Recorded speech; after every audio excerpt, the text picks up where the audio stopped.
இலங்கையின் முதற்தர சுற்றுலா தலம் ரீச்சாவின் மாபெரும் உணவு திருவிழா ஆகஸ்ட் மாதம் 7, 8, 9 மற்றும் 10 தேதிகளில் மாலை 6 மணி முதல் 10 மணி வரை இன்றைய டிக்கெட்டுகளை பெற்றுக் கொள்ளுங்கள். வணக்கம். மீண்டும் மற்றும் ஒரு இன்றைய பதிவு நிகழ்ச்சியினூடாக சந்தித்திருக்கின்றோம்.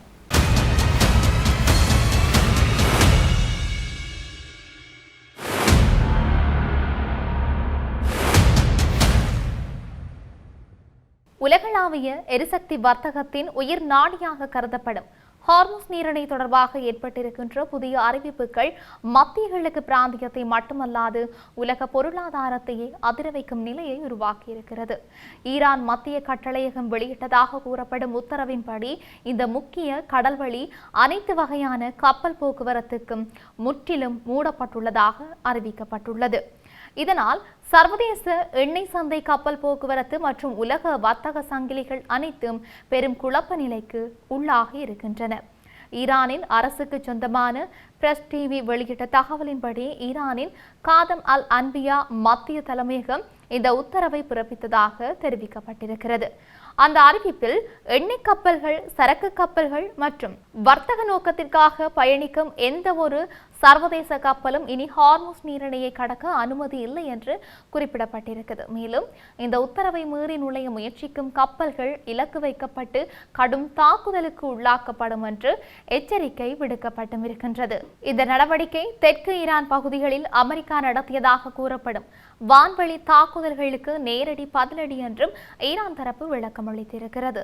பிராந்திய பாதுகாப்பு சூழ்நிலை கடுமையாக மாறி வரும் நிலையில் இது ஒரு தற்காப்பு நடவடிக்கை என்றும் அவர்கள் கூறுகிறார்கள். ஆனால் இந்த அறிவிப்பின் உண்மைத்தன்மை மற்றும் செயல்பாட்டு நிலை குறித்து சர்வதேச ரீதியில் குழப்பம் நீடிக்கின்றது. ஏனென்றால் இதற்கு எதிராக அமெரிக்க மத்திய கட்டளையகம் வெளியிட்ட அறிக்கையில் ஹார்முஸ் நீரிணை இன்னும் வழக்கம் போல செயல்படுகிறது என்றும் எந்தவிதமான முழுமையான மூடல் நிலையும் இல்லை என்றும் தெரிவிக்கப்பட்டிருக்கின்றது. சர்வதேச வர்த்தக கப்பல்கள் தொடர்ந்து இந்த வழியாக பாதுகாப்பாக பயணித்துக் கொண்டு வருவதாகவும் அவர்கள் குறிப்பிட்டிருக்கிறார்கள். மேலும் ஈரானிய ஊடகங்கள் வெளியிட்ட சில தகவல்கள் தவறானவை என்றும் அமெரிக்கா நிராகரித்திருக்கின்றது. இதனால் இரு தரப்புகளுக்கும் இடையே தகவல் போர் தீவிரமடைந்திருக்கின்றது. ஒருபுறம் ஈரான் முழுமையான மூடல் மற்றும் கடும் நடவடிக்கை என்று அறிவிக்கின்றது, மறுபுறம் அமெரிக்கா பாதுகாப்பான வழித்தடம் தொடர்கின்றது என்று கூறுகிறது. இந்த முரண்பட்ட அறிக்கைகள் சர்வதேச சந்தைகளில் உடனடி பதற்றத்தை உருவாக்கியிருக்கின்றன. உலகின் எண்ணெய் போக்குவரத்தில் சுமார் 20% வரை கடந்து செல்லும் முக்கிய கடல் வழியாகும். சவுதி அரேபியா, ஈராக், ஐக்கிய அரபு எமிரேட்ஸ், குவைத் போன்ற நாடுகள் தங்களுடைய பெரும்பாலான கச்சா எண்ணெய் ஏற்றுமதியை இந்த வழியே அனுப்புகின்றன. எனவே இங்கு ஏற்படும் எந்த ஒரு தடையும் உடனடியாக உலக எண்ணெய் விலைகளில் தாக்கத்தை ஏற்படுத்தும். சர்வதேச எரிசக்தி சந்தையில் ஏற்கனவே பதற்றம் நிலவிய சூழலில் இந்த புதிய அறிவிப்பு வெளியானதால் வர்த்தக நிறுவனங்கள் மற்றும் கப்பல் நிறுவனங்கள் அவசர ஆலோசனையில் ஈடுபட்டன. சில கப்பல் நிறுவனங்கள் தங்களது வழித்தடங்களை மாற்ற தொடங்கியிருக்கின்றன என்றும் சிலர் பயணங்களை தற்காலிகமாக நிறுத்தியுள்ளார்கள் என்றும் தகவல்கள் தெரிவித்தும் இருக்கின்றன. அதே நேரத்தில் காப்பீட்டு நிறுவனங்கள் இந்த பகுதிக்கான காப்பீட்டு கட்டணங்களை அதிகரிக்க தொடங்கியிருக்கின்றமையும் குறிப்பிடத்தக்கது. இது சரக்கு விலைகளில் நேரடி உயர்வை ஏற்படுத்தும் என்று பொருளாதார நிபுணர்கள் எச்சரித்தும் இருக்கிறார்கள். குறிப்பாக எரிபொருள் விலை உயர்வு, போக்குவரத்து செலவுகள் அதிகரிப்பு மற்றும் உலகளாவிய பணவீக்கம் மீண்டும் வேகமடையும் அபாயம் இருக்கின்றது. இராணுவ ரீதியாகவும் இந்த நிலைமை மிகவும் நுணுக்கமான கட்டத்தில் இருக்கின்றது என்று கூறப்பட்டிருக்கிறது. ஹார்முஸ் நீரிணை சுற்றியிருக்கின்ற கடற்பரப்பில் அமெரிக்கா மற்றும் அதன் கூட்டணி நாடுகளின் போர்க்கப்பல்கள் அதிகரிக்கப்பட்டுள்ளதாகவும் அதேபோல ஈரான் கடற்படை ரோந்து நடவடிக்கைகளை தீவிரப்படுத்தி இருக்கிறதாகவும் தகவல்கள் தெரிவிக்கின்றன. எந்த ஒரு சிறிய மோதலும் முழுமையான இராணுவ பதற்றமாக மாறும் அபாயம் இருப்பதாக பாதுகாப்பு ஆய்வாளர்கள் எச்சரித்தும் இருக்கிறார்கள். சர்வதேச அரசியல் வல்லுநர்கள் கருத்துப்படி இந்த நிலைமை தகவல் மோதல், இராணுவ அழுத்தம், பொருளாதார பதற்றம் ஆகிய 3 நிலைகளிலும் ஒரே நேரத்தில் நகர்கின்றது. இதனால் அடுத்த சில நாட்கள் மிகவும் முக்கியமானதாக கருதப்படுகின்றன. உண்மையில் நீரிணை மூடப்பட்டதா அல்லது இது ஒரு மூலோபாய அறிவிப்பா என்பது தெளிவாக தெரியாத நிலையில் உலகம் முழுவதும் கவனமாக இந்த நிகழ்வுகளை கண்காணித்து வருகின்றது. இந்த நிலையில் எண்ணெய் விலை சந்தைகள், பங்கு சந்தைகள் மற்றும் கடல் போக்குவரத்து நிறுவனங்கள் அனைத்தும் அடுத்த கட்ட அறிவிப்புக்காக காத்திருக்கின்றன. ஹார்முஸ் நீரிணையின் நிலைமை சீராகுமா அல்லது மேலும் பதற்றம் அதிகரிக்குமா என்பது தற்போது உலக அரசியல் மற்றும் பொருளாதாரத்தின் மிக முக்கியமான கேள்வியாக மாறியிருக்கின்றமையும் இங்கு குறிப்பிடத்தக்க ஒரு விடயமாக இருக்கின்றது. தொடர்ந்து அமெரிக்கா மற்றும் ஐரோப்பா இடையிலான உறவுகளில் புதிய அரசியல் மாற்றங்கள் உருவாகி வரும் நிலையில் மேற்கத்திய உலகின் பாரம்பரிய கூட்டணியான நேட்டோ குறித்து ஐரோப்பிய மக்களிடையே நம்பிக்கை குறைந்து வருவதாக சமீபத்திய ஆய்வு முடிவுகள் தெரிவிக்கின்றன.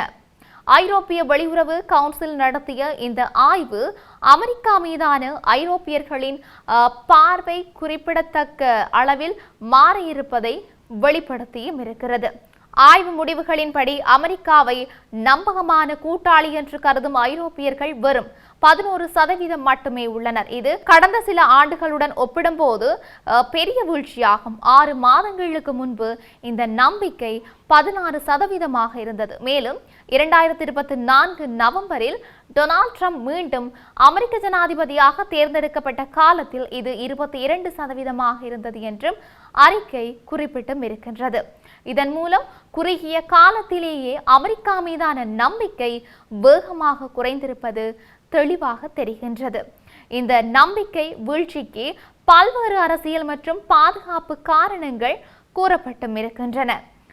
குறிப்பாக அமெரிக்கா நேட்டோ அமைப்பிலிருந்து விலகும் வாய்ப்பு குறித்த அறிக்கைகள் மற்றும் அச்சுறுத்தல்கள், கிரீன்லாந்து போன்ற மூலோபாய முக்கியத்துவம் வாய்ந்த பகுதிகளை கைப்பற்றும் எண்ணம் தொடர்பான விவாதங்கள் ஆகியவை ஐரோப்பிய நாடுகளிடையே பெரும் சந்தேகத்தை உருவாக்கியிருக்கிறதாக ஆய்வாளர்கள் தெரிவித்தும் இருக்கிறார்கள். நேட்டோ என்பது 2ஆம் உலக போருக்கு பிறகு உருவாக்கப்பட்ட முக்கியமான பாதுகாப்பு கூட்டணியாகும். அமெரிக்கா இதன் முக்கிய உறுப்பினராக இருந்து ஐரோப்பிய பாதுகாப்புக்கு ஆதரவாக செயல்பட்டு வந்தது. ஆனால் சமீபகால அரசியல் மாற்றங்கள் இந்த உறவின் நிலைத்தன்மையை கேள்விக்குள்ளாக்கி இருக்கின்றன. இதன் விளைவாக ஐரோப்பிய நாடுகள் தங்களுடைய பாதுகாப்பு கொள்கைகளை மறுபரிசீலனை செய்ய தொடங்கி இருக்கின்றமையும் குறிப்பிடத்தக்கது.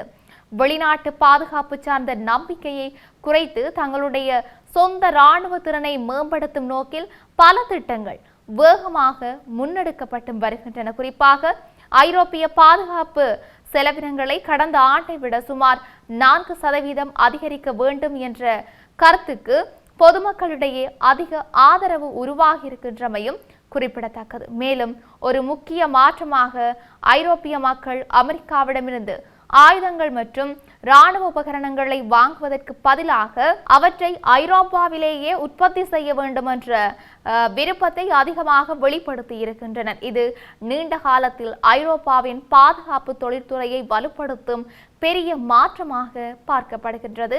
இந்த மாற்றங்கள் அனைத்தும் அமெரிக்கா மற்றும் ஐரோப்பா உறவுகளில் ஒரு புதிய கட்டத்தை தொடங்கக்கூடும் என்று அரசியல் ஆய்வாளர்கள் கருதுகின்றார்கள்.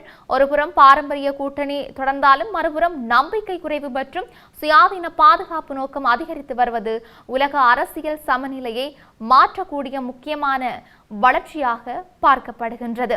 அடுத்த சில ஆண்டுகளில் ஐரோப்பா தன்னுடைய பாதுகாப்பு கட்டமைப்பை எவ்வாறு மாற்றுகின்றது என்பதும் அமெரிக்காவுடன் அதன் உறவு எந்த திசையில் நகர்கின்றது என்பதும் உலக அரசியலின் முக்கிய கவனமாக இருக்கும் என்று நிபுணர்கள் கூறுகின்றார்கள். இப்படி இருக்க உலகளவிய ரீதியில் இனிமெல்லாம் நடக்கப் போகின்றது என்று நாங்களும் பொறுத்திருந்து பார்க்கலாம். மீண்டும் மற்றொரு பதிவினூடாக சந்திக்கலாம். வணக்கம்.